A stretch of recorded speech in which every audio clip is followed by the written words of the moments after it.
That's a funny question. I never wanted to be a nurse. My mom went into nursing school when I was well, she started going back to school when my brother was born. I was in 3rd grade and he was born, and then she started going back to school.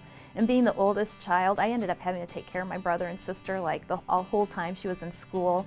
And she would come home, like when she actually got into nursing school, and she'd be crying because her faculty had yelled at her in the linen closet and all this stuff. And I'm like, life is too short to be that miserable. I do not want to be that, I don't want to do that. So I always said I would never be a nurse.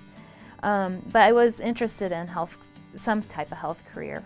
And so I went to St. Louis U. I was in a totally different major, and I called my mom because I decided that major wasn't for me. And I called her as a freshman and I said, that's it, I'm going to kindergarten. I'm going to be a kindergarten teacher.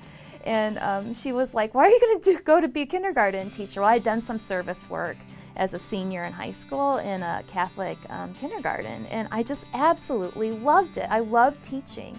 And it was so fun to have these little kids and to like teach them how to tie their shoes and colors. I mean, it was just, I loved teaching. I became real passionate about it, and my mom was like, maybe you should be a nurse. And I was like, no, I do not want to be a nurse. I want to teach. And she was like, well, you can always teach nursing. And I had never thought of that. Like, sure, people have to be able to teach nurses, right? So I actually became a nurse to become a teacher. Isn't that weird?